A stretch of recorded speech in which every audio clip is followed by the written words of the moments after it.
the squad, I'm a champion. Remember we hit up the highway, we got us a stash spot. Remember, as soon as we touched down, nigga, cash out. I never told the world about you, I never told the homies about you, not once. I never had no bitter towards you, I never had no drama for you, not once. I never wanna go to none of these award shows, that's not me. Only the time will tell, the day I prevail and give me a Grammy. Mexico kept it real from the start. If I did it for you, it came from the heart. Came from the trenches, it turned into art. I wake up and do it way better tomorrow. I wake up and cook up a kilo. Take a flight on a jet out to Rio. Smile for you all day. We come out the hallway. Murder in broad day. Murder in broad day. Sit in the passenger side with the tool on my lap. Got lawyers and actors and models pursuing me now. A foundation built on loyalty. You can't ruin me now. Stacks hit us out the mattress. Racks hit us out the mattress. Packs hit us out the mattress. Gangs hit us out.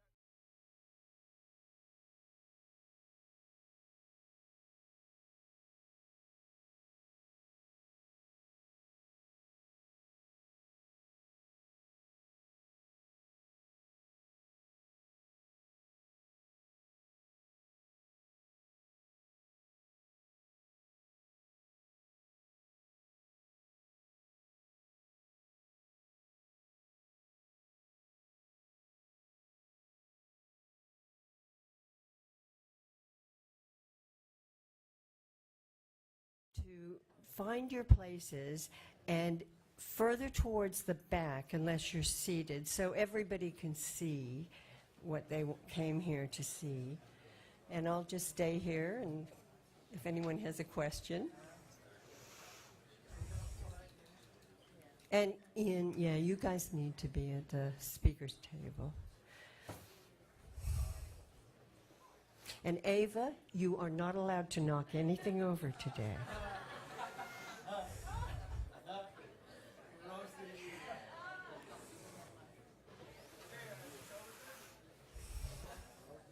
Are you pretty much finding your places now? Okay. There are just a couple of things I'd like to read to you before we start the program. I've been hearing a lot from Gus's fans, and I'm very touched by how many of them really get him. This is from Rhett Hall in Hilton Head, South Carolina. I wanted to also tell you, Jenny and Liza, as well, what set Gus apart. Any other musician or famous person to me out there, Gus was absolutely the most selfless human being I've ever known in life. I never got to meet him, but through him giving us so much of his time and heart that he spent on his live feeds, such as Snapchat, Instagram, to be with us, communicate with us, even after he'd worked all night performing at his events, showed how much he truly loved people. I don't know of any famous person that's let the outside regular people like me that aren't famous into their lives. He was completely unique, a gift from God that was handed down to us for a short period of time to change the world for the better. His big brown eyes and contagious smile will forever have a part of my heart. Thank you, Liza and Jenny, for blessing the world with the beautiful, loving, beaming creation of Gustav R. Then we have Jake Entrikin from Pensacola, Florida. And he has this to say.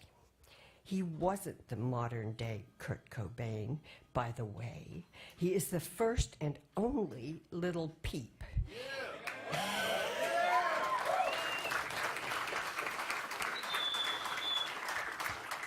And arguably left behind a legacy that will have a far greater impact. His kindness will live on through lots of people, the genuine ones, not the people that didn't even really know him, and not the ones trying to turn a petty profit. Now, I'm going to try, I did want to just say a warm shout out to Damian Fitzgerald of Omaha, Nebraska, who is inspired by Gus to take great steps in his life. Right on, Damian. Okay, now I'm going to try to read you a verse of a poem by a wonderful American poet named Edna St. Vincent Millay, who kicked ass. as a woman in the 1920s and did exactly what she wanted and became a fine poet. But this is going to make me cry. Down, down, down into the darkness of the grave, gently they go, the beautiful, the tender, the kind. Quietly they go, the intelligent, the witty, the brave. I know, but I do not approve, and I am not resigned. Thanks.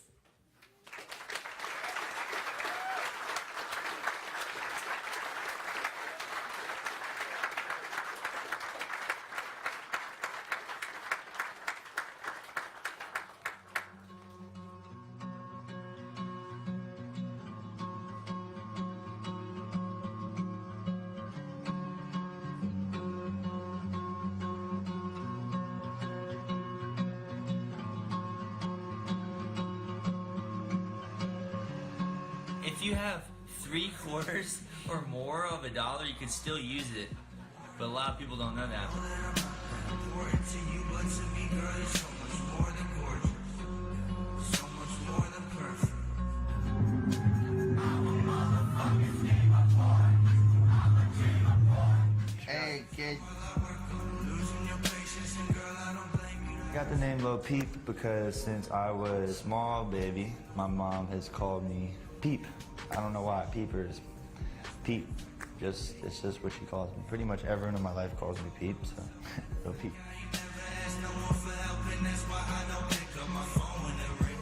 None of my exes is over Lil Peep. Nobody flexing as much as I be. That's why she texts me and tell me she love me. She know that someday I'll be over the sea, making my money and smoking my weed. I think it's funny she opened up to me, get comfortable with me once I got it coming. I love her, she love me. I know that I'm nothing like someone the family want me to be. If I find a way, would you walk it with me? Look at my face while you talking with me, cause we only have one conversation a week. Can I get one conversation at least? Shout out to everyone making my beats. You helping me preach. This music's the only thing keeping the peace when I fall into pieces. Look at the sky tonight. All of those stars have a reason to shine, a reason like mine, and I'm falling to pieces. Look at the sky tonight. All of those stars have a reason.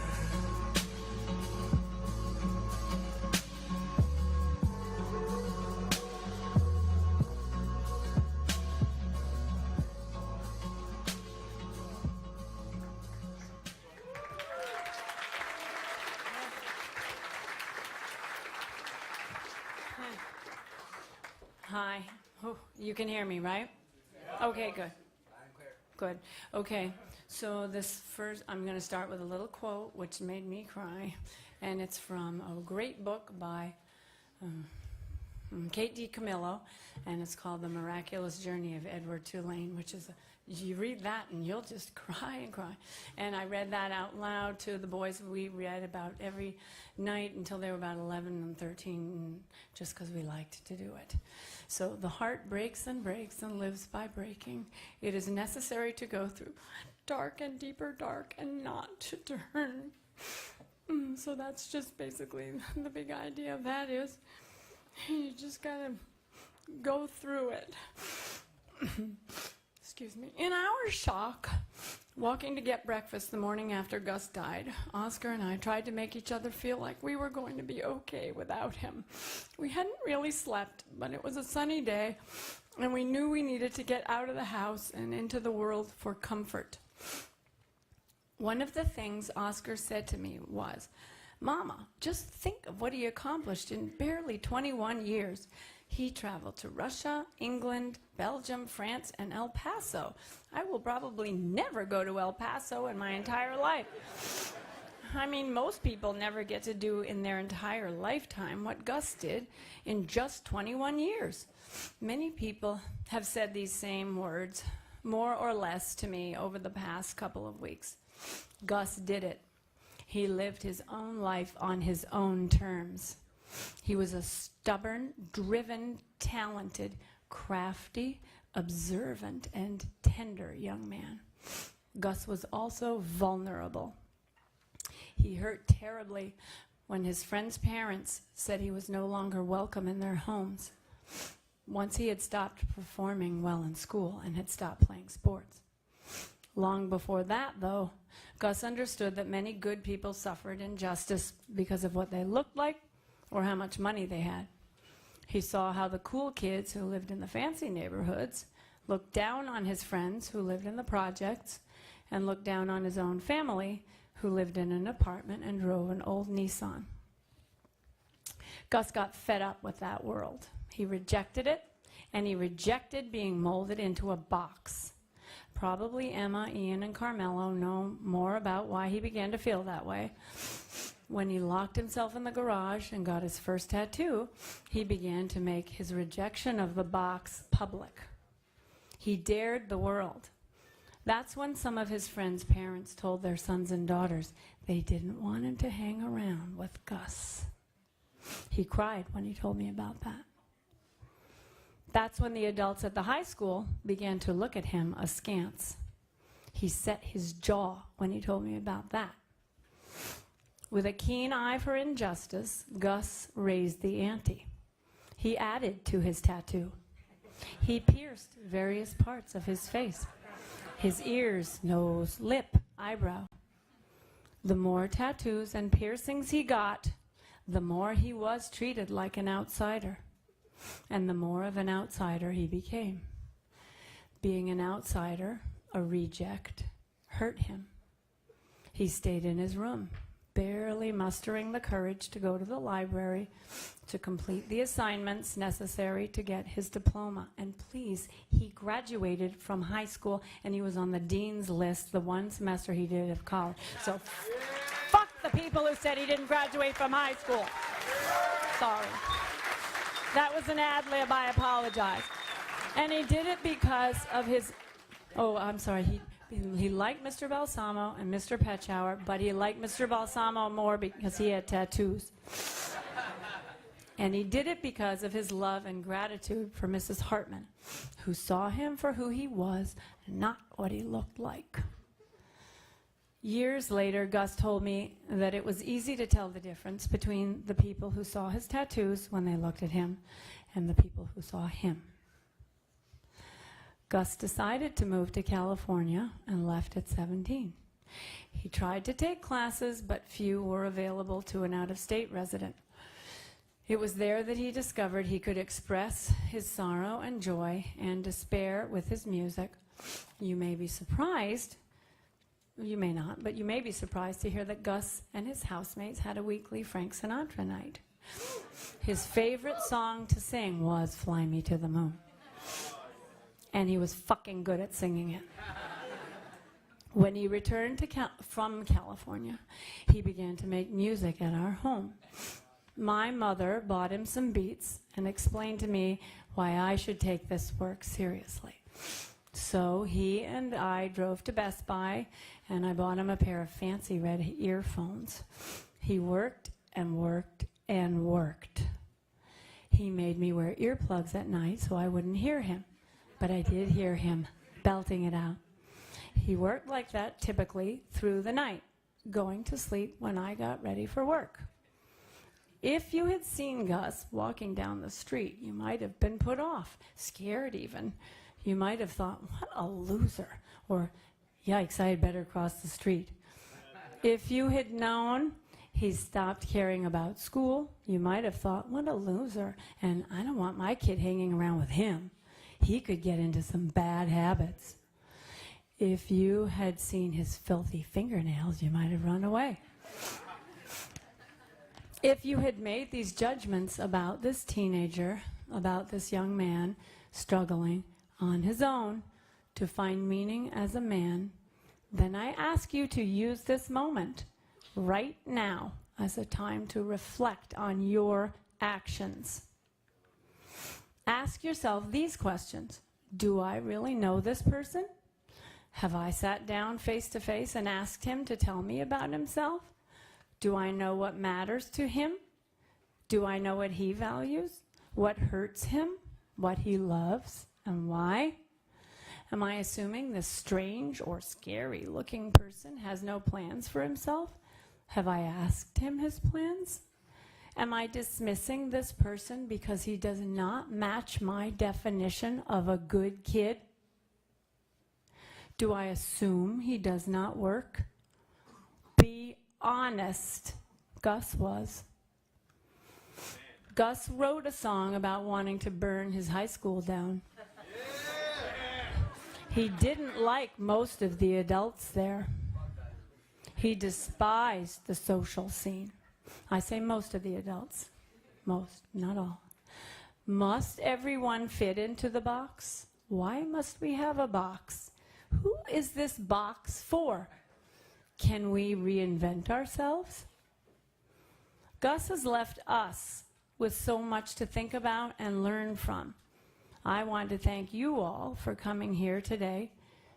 Please do not make assumptions about people or events in ignorance. Do you understand what I'm saying? Try to step outside of your own box and open your mind to new ideas. My sweet little peeper is gone now, but he has surely left us a lot of wonderful material to review and consider. He has left me with new people to know. I am so proud of him. You have no idea.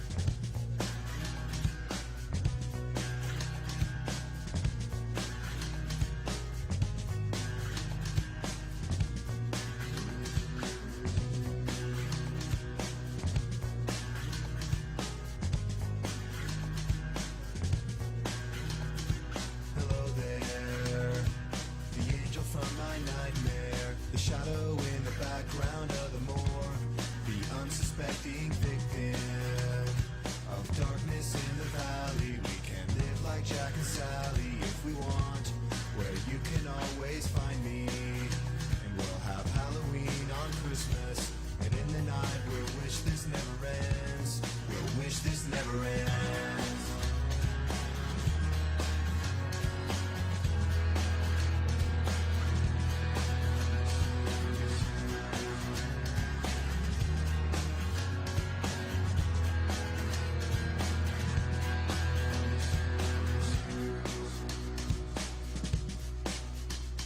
Where are you? And I'm so sorry. I cannot sleep, I cannot dream tonight. I need somebody and always. This sick, strange darkness comes creeping on, so haunting every time. And as I stared, I counted the webs from all the spiders, catching things and eating their insides, like indecision to call you and hear your voice of treason. Will you come home and stop this pain tonight? Stop this pain tonight. Don't waste your time on me. You're already the voice inside my head. Don't waste your time on me. You're already the voice inside my head. Don't waste your time on me. You're already the voice inside my head. Don't waste your time on me. You're already the voice inside my head.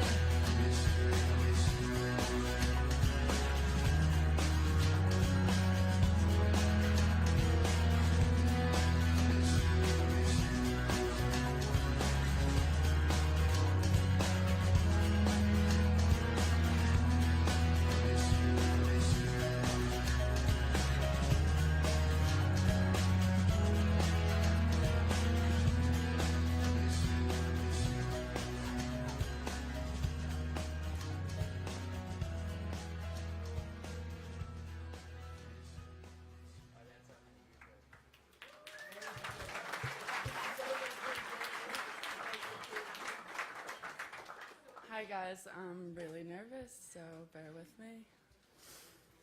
Okay. I met Gus in 3rd grade. We were 8 years old.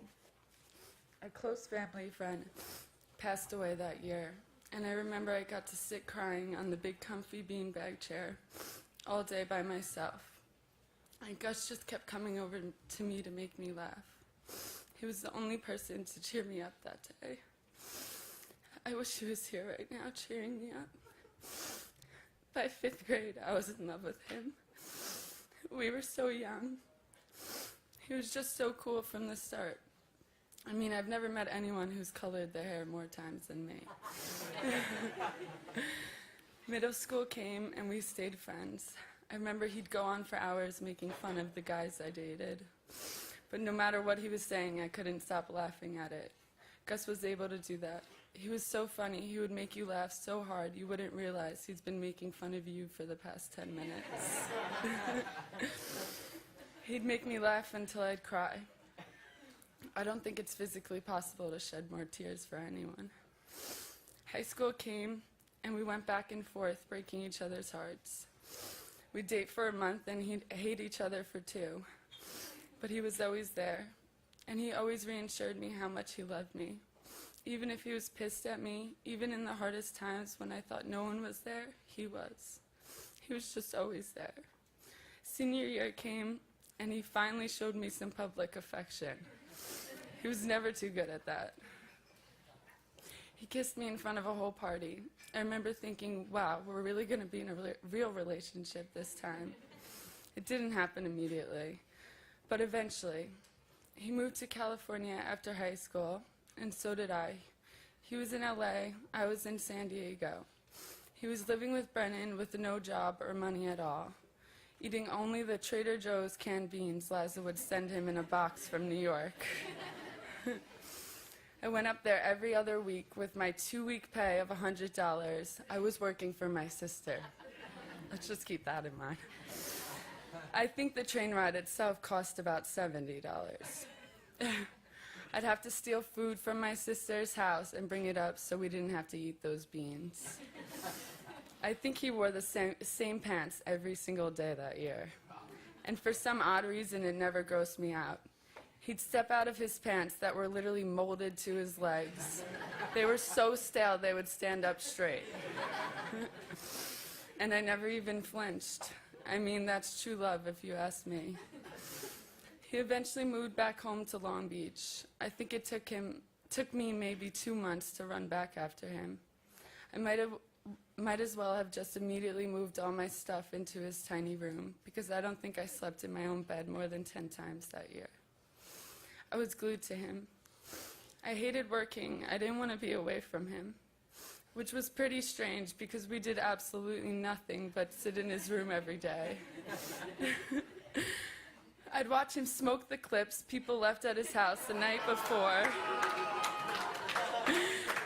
because either he didn't want to leave his house to get weed, Ian wasn't around, or he had no money to buy it, which was usually the case. But he never worried about that. He always knew he'd have all the money he needed one day.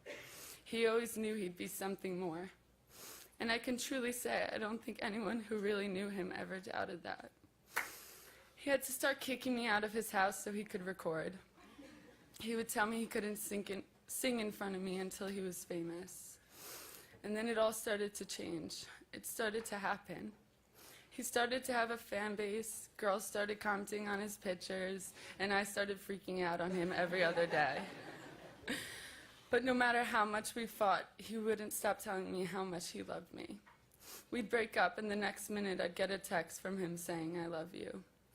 He made it so hard to ever be mad at him. He'd tell me, "No matter what, Emma, you're always my family." And I didn't really know what he meant by that until now. I'd get mad at him and say, "I'm not your freaking sister, Gus, I'm your girlfriend." But now I get it, because I feel like I've lost the closest thing to me. But you know what makes it feel a little better? Knowing he's right here by my side. Knowing how much he hated to see me cry. Listening to his voice sing me to sleep. And knowing how much he loved me. I think he told me that enough times for all of eternity. But I still can't help but wait for the day I get to see that smiling face. Tell me how much he loves me one more time. I don't think anyone could ever forget a smile that big. Gus, I don't know if this will ever get easier, but I know with your guidance I can make it through. We all will. There's an empty hole in my heart, but with every single beat, I can feel you shining through it. You are my soulmate, and souls never die. You live through me, he lives through all of us.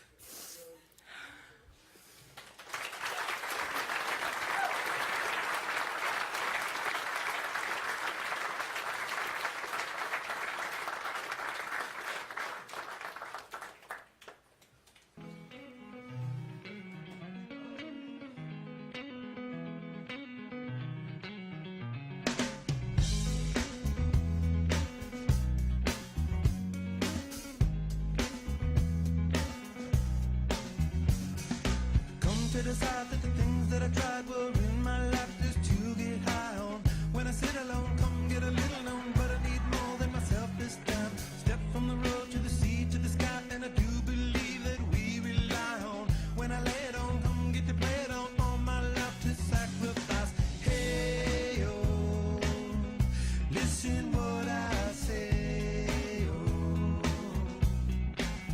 I got your head. Now listen what I say, oh, oh.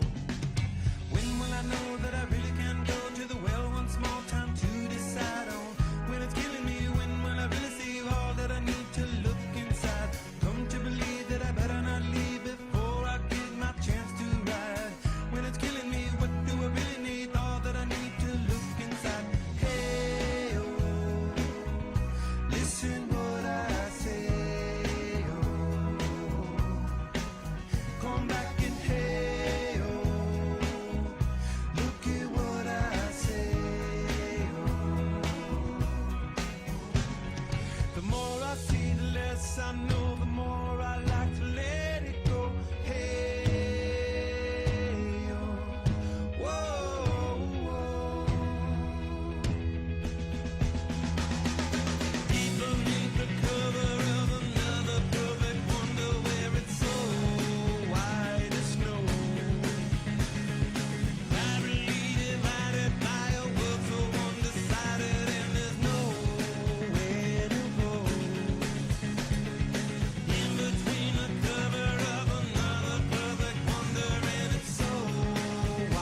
name's Ian. I'm really nervous, but just bear with me. Gus created something out of nothing. Gus talked his entire career into existence. We would sit around in Gus's room, listening to his music, and at that moment, we didn't realize what an impact he would make. I always did think Gus had what it took to be a successful artist. And it is really still a shock of how much of an impact he did make. It's just crazy to watch it all come to life before your eyes. It felt like only months would pass, and Gus would be working with artists that he had always looked up to for years. And he'd been listening to their music forever. His career advanced so quickly, and it made me and all my friends so happy to see him succeed. When most of our friends would go to the bar or a party, it would just be me and Gus and a couple friends just hanging out in Gus's room, just smoking weed. Listening to Gus's music.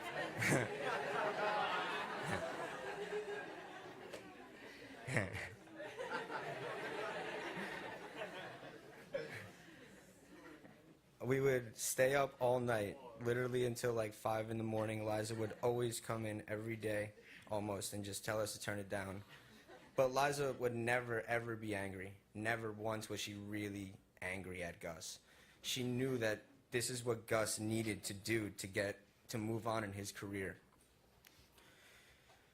She knew that showing him support and giving him as much freedom and support as possible was what he needed to succeed in his career. And without that, I don't think that Gus would have ever made it this far in his career. Gus worked really hard to get where he got. He stayed up until 5 or 6 a.m. every single day. Liza would always tell me that she would walk into his room in the morning and when she was going to work, and he would always just still be up working every day. Gus knew what he wanted in life, and he chased after it with everything he had in him. His style and creative vibe will never be duplicated. He lived the life of a rock star, and I know he wouldn't have wanted it any different. I will always miss you and love you, Gus.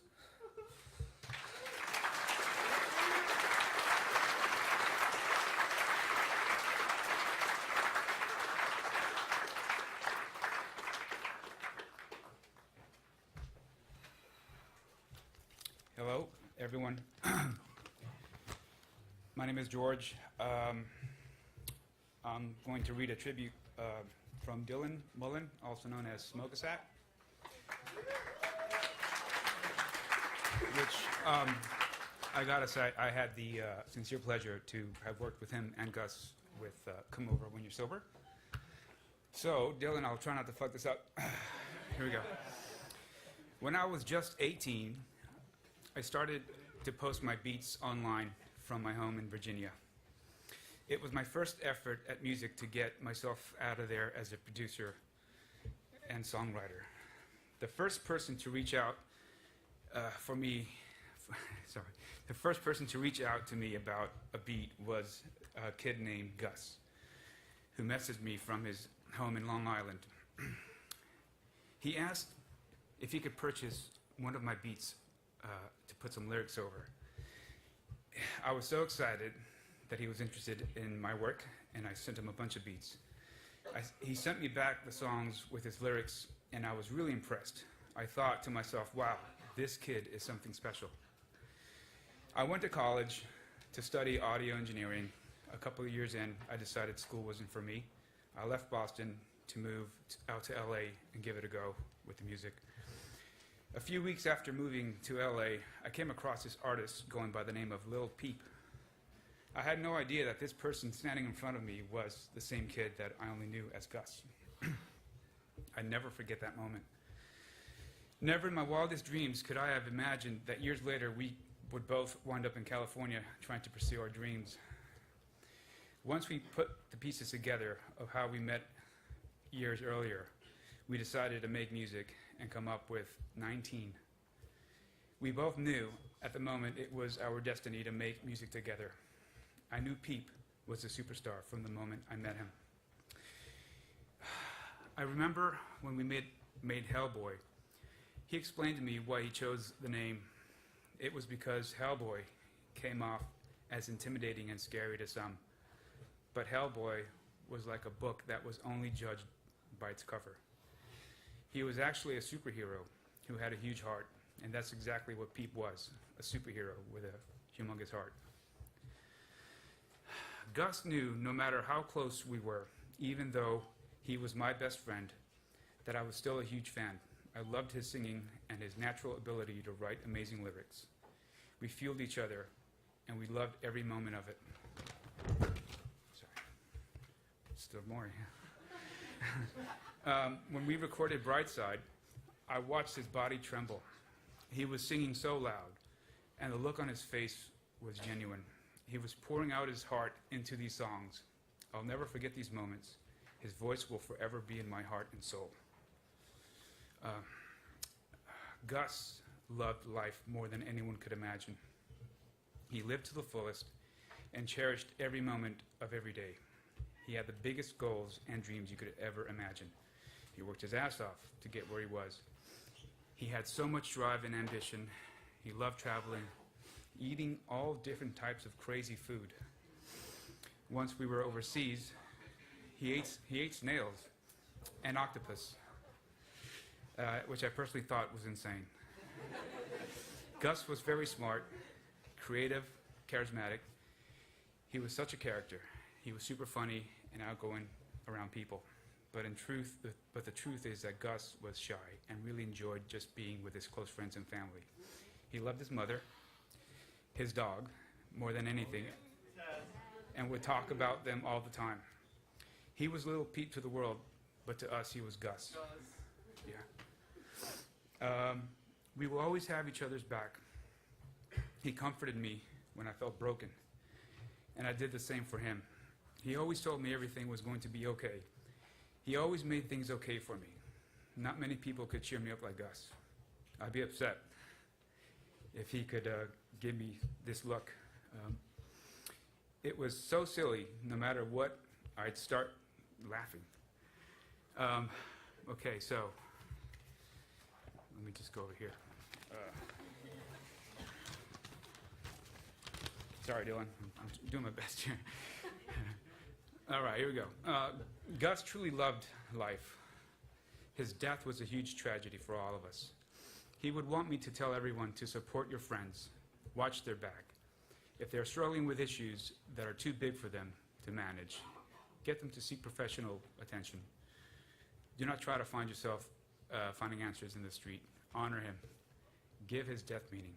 Gus, I always feel blessed that you were part of my life. I will never forget those looks you gave me, by the way.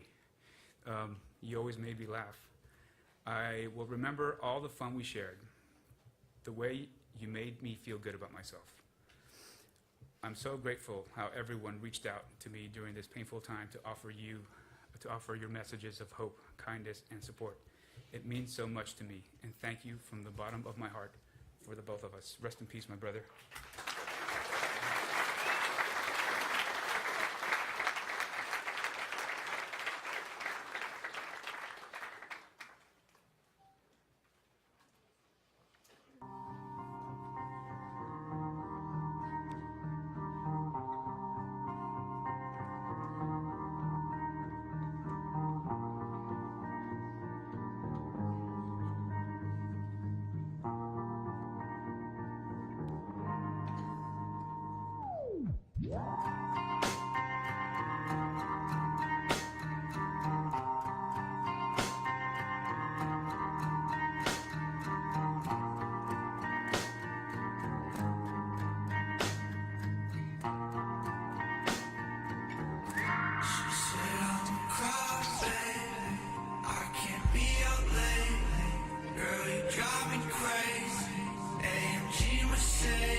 Friday, I can never sleep right, knowing I hurt you. I don't deserve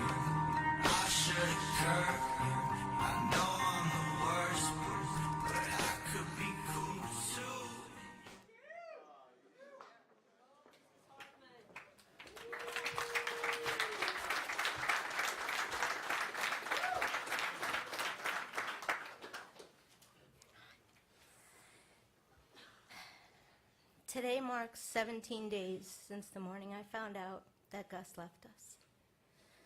I felt like I had gotten the wind knocked out of me, and I sat with my head in my hands for a long time. Gus was my student in 11th and 12th grade English. As a teacher, I have a unique opportunity to connect with young people who are trying to navigate their way through the gray area between childhood and adulthood. I have the opportunity to embrace their strengths and weaknesses, to make them feel important, and to learn from them. I remember when Gus was in class, he never really sat still in his desk. He always seemed to be bouncing or bopping, tapping his foot on the floor, drumming his fingers on the desk. As his teacher, I thought, this kid seems to be listening to music without wearing any headphones. It wouldn't be until later that year, after we had some time to get to know each other, when he told me of his plan to one day make music. And that's when I learned that Gus was a planner and a goal setter. I also remember when Gus finished reading The Catcher in the Rye, and he brought the book to me, and I figured he would say he liked it just to appease me. But instead, he said, "I like him," referring to the main character, Holden Caulfield. And that's when I learned that Gus was connecting with a fictional character who was a little lost in his current setting, was highly intelligent, generous, honest, sensitive, and misunderstood. And it all made perfect sense to me. And I remember in the winter of his senior year, Gus couldn't wait to be finished with high school. He was frustrated and felt his creativity was being stifled. And we had long talks about his dream to move to LA and make music. I asked him if he was afraid to move across the country by himself. And he said, "No way," and my mom totally supports me. His face lit up every time we talked about his future in music, and I told him I believed he could do it. It was only a few months later that I would get a text from him saying, "I leave for LA this week." And then another text a couple of months after that said, "Can I use you as a reference for an apartment?" And that's when I learned that Gus wasn't only a dreamer. He was a young man who stuck by his word. A really creative, hardworking, and talented young man who set out to change his life, and he wound up changing all of ours in the process. He will live on through your memories and through his music. What a beautiful, amazing difference one life can make. Thank you.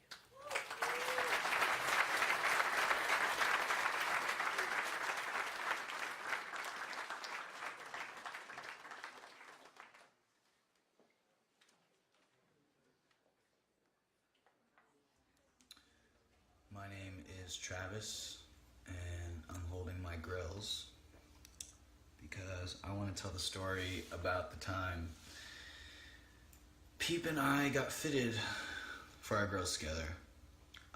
And this all starts with when we all started working together. Sarah and I asked him, "What do you want?" He was like, "I want grills." Sarah was like, "What's a grill?" And I was like, "Well, it's gold molded to your teeth, and you wear my shoulder picture." She's like, fucking love it, yes, we gotta get grills. So she tells everyone in the office, we spend a whole day calling people, trying to find someone that can come and mold our teeth for grills. Finally, we get someone there, we're sitting in the office, and I'm going first. And it's weird when you get molded for grills because they fill your mouth up with this weird fluid, marshmallow, fluffy stuff, and it's really cold and you can't talk. So me and Pete were just like kind of looking at each other like, And so we take them out after like 3 minutes, and she asked me, what kind of grill I want. And I said, just top and bottom, really simple. I just want white gold. Boom. Cool, okay. She turns to Pete, she's like, "Pete, what kind of grill do you want?" He's like, "Well, I want a pink grill." So we're like, "Oh, cool, so like just white gold, it'll be pink." He's like, yeah, like that, except I want little pink diamonds on every single tooth. Like 10 or like 20 like pink diamonds like a tooth. So like the whole thing is just pink diamonds. And everyone in the room kind of stopped. We all kind of looked at each other like, and the girl who was molding us, she was so happy, as you could probably figure out why. She was like, yeah, we could totally do that. 20 pink diamonds on a tooth. Okay, and she was drawing it out. Needless to say, his grills took a lot longer to make than mine. But I think that's a testament about how fearless he was, and how he wasn't afraid to speak his mind and to say what he wanted to say, and to, achieve the things he wanted to achieve. And I think that's why he was so successful. He was also one of the kindest people I met. And, going over our texts, he said thank you a lot every time we talked. Thank you, Travis. Thank you, Travis. Even when I didn't do anything, he said thank you. And I'm going to miss him a lot.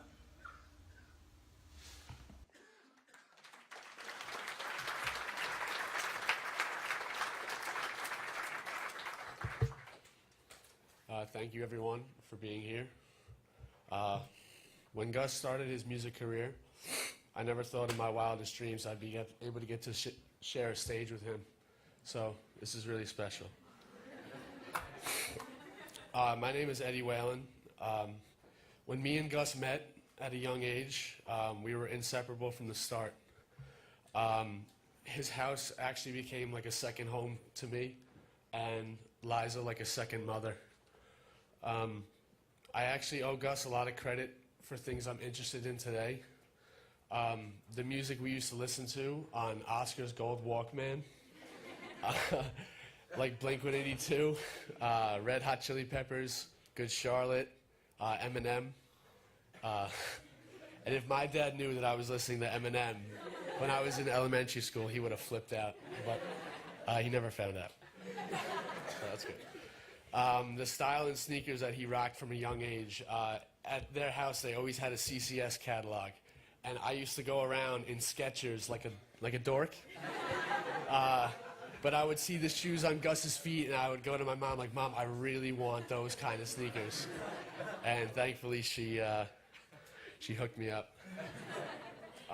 My love for the Yankees that directly clashed with his family's love for the Red Sox. That was a really fun rivalry to go back and forth with. The way he was allowed to curse in front of his parents, that shocked me. I used to try out curse words here and there just to see how they felt.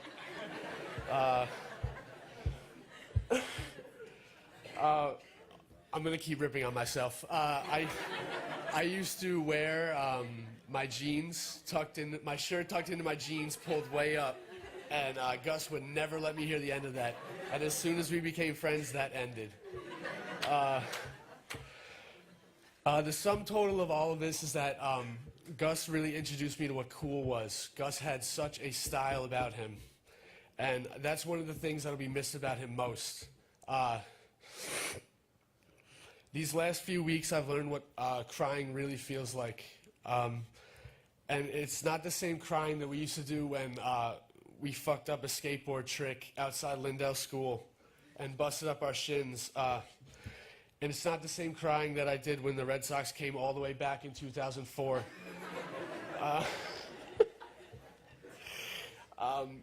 It's the kind of crying that comes from losing your other half in this world.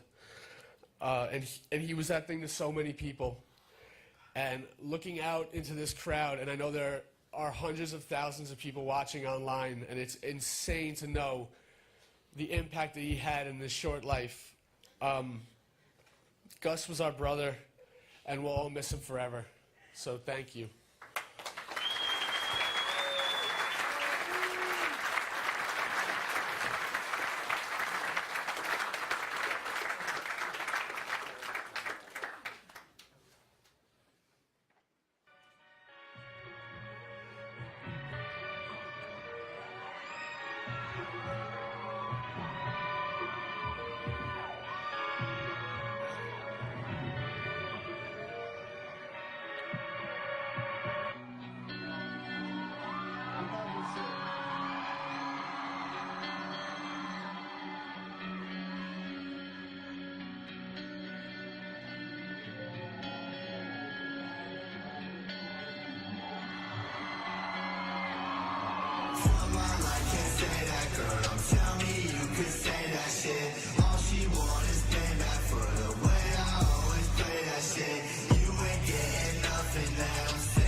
you there, but baby, you won't make it back. Growing sick of this, and I don't wanna make you sad. Do I make you scared? Baby, won't you take me back? Nothing like them other motherfuckers. I could make you rich, make you rich. Nothing like them other motherfuckers. I could make you rich. For my life, can't say that, girl. Don't tell me you can say that shit. All she want is payback for the way I always play that shit. You ain't getting nothing that I'm saying. Don't tell me you ain't. Nothing like them other motherfuckers. I could make you rich, make you rich. I could make you this, baby. I could make you that. I could take you there, but baby, you won't make it back. Growing sick of this, and I don't wanna make you sad. Do I make you scared? Baby, won't you take me back?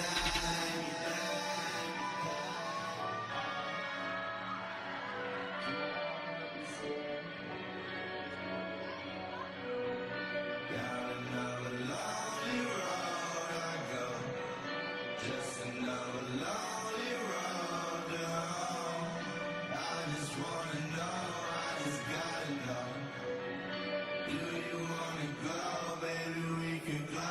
For my life, can't say that, girl. Don't tell me you can say that shit. All she want is payback for the way I always play that shit. You ain't getting nothing that I'm saying. Don't tell me you ain't. Nothing like them other motherfuckers. I could make you rich, make you right. I could make you this, baby. I could make you that. I could take you there, but baby, you won't make it back. Growing sick of this, and I don't wanna make you sad. Do I make you scared? Baby, won't you take me back?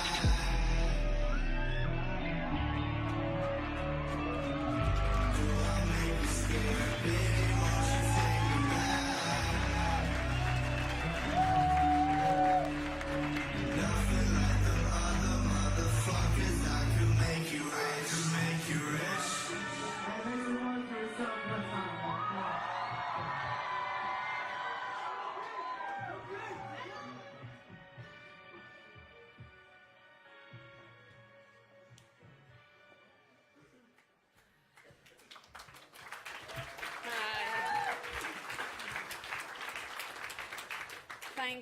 Thank you, Liza, Jenny, Oscar, Jack, Daisy, and everyone who's come along today and made this such a wonderful celebration of Gus's life.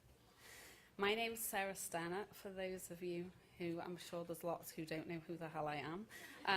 But I had the privilege of working together with my team at FAE with Gus as his business partner over the last 18 months.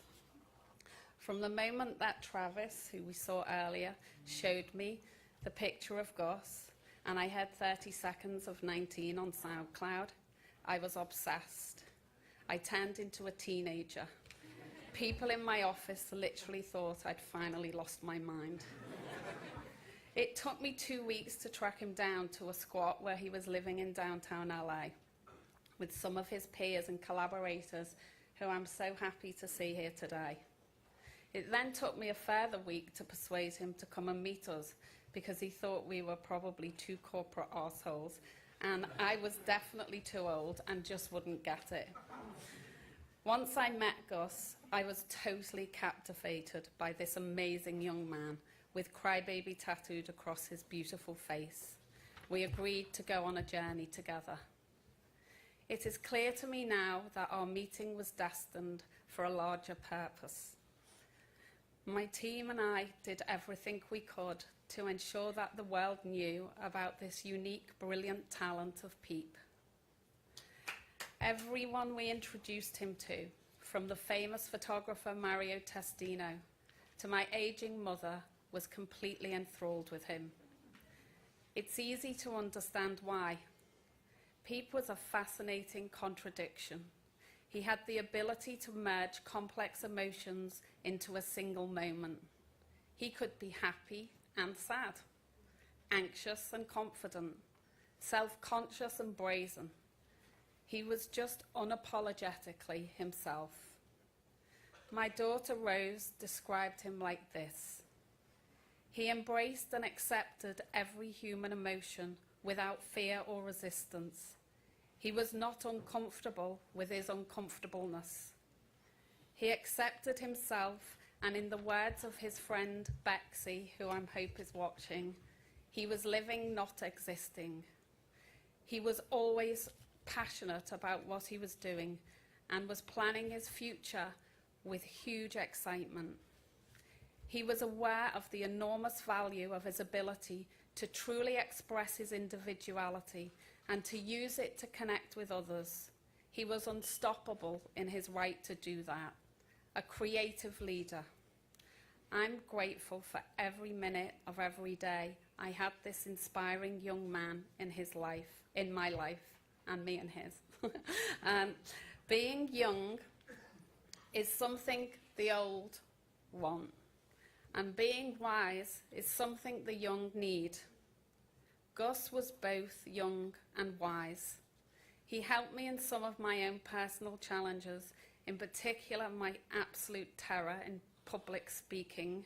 Get up there, believe in yourself, just be yourself, and you can see today I can do that. He will live on in his music. His family, Chase, his manager, and the FAE team are committed to sharing the work that he so carefully prepared with his collaborators in a way that Gus would have wanted us to do, so that the world can continue to discover the invaluable talent of Little Peep and why Peep has established himself, despite his passing, as the rightful recipient of the word icon. I asked his friend Bexy yesterday, what would Gus want me to say to his fans on Saturday? He said Gus would say what he always said to himself. Follow your heart, follow your dreams, do what you love, and believe in yourself. Finally, I would like to end by reading to you some of Peep's lyrics from his yet-to-be-released collaboration with his great friend McConan called I've Been Waiting, which I believe Peep would have liked me to share with you today. And they are, don't tell me I'm not doing fine, 'cause I'm doing fine. Thank you. Thank you for coming.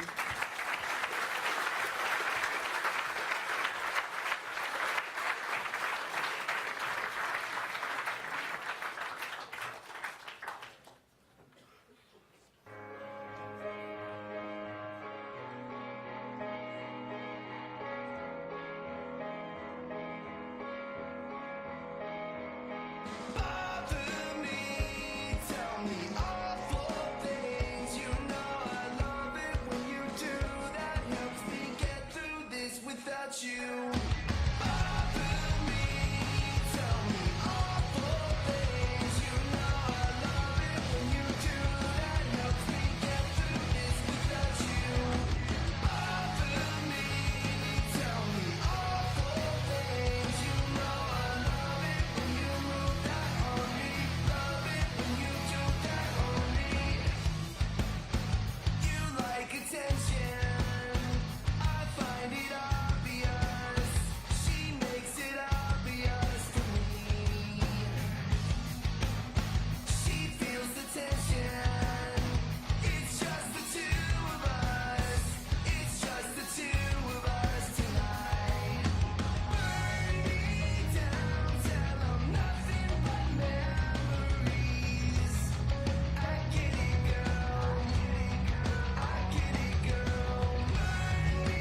without you. Offer me, tell me awful things. You know I love it when you do. That helps me get through this without you. Offer me, tell me awful things. You know I love it when you move that on me.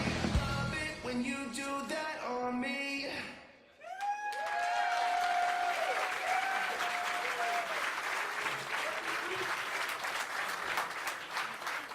I've been asked to ask anybody who wants to come up on stage and write something on this. This right here, right? Write something on it? Yes. And something nice, not something rude. So I'm just going to start, and then I'll hand the pen over. Try to be orderly about this.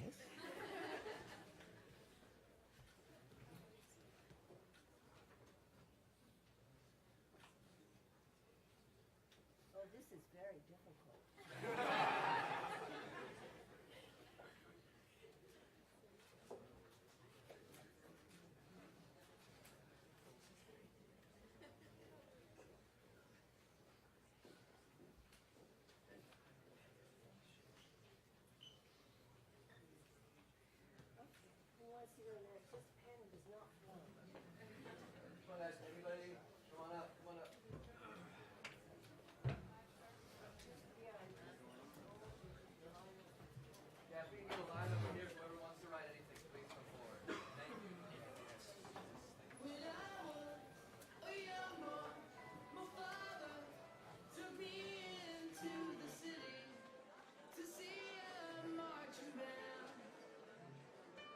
He said, son, when you grow up, would you be the savior of the broken, the beaten and the damned?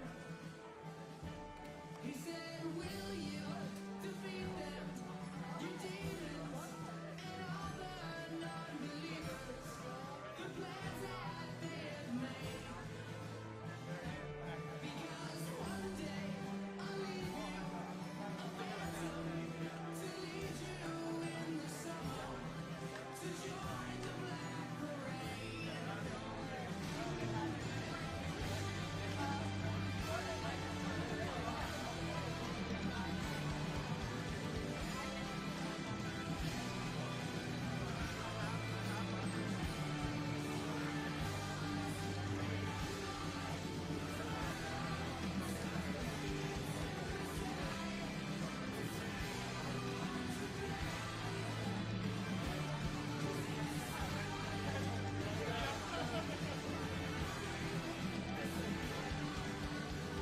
Fly me to the moon, let me play among the stars.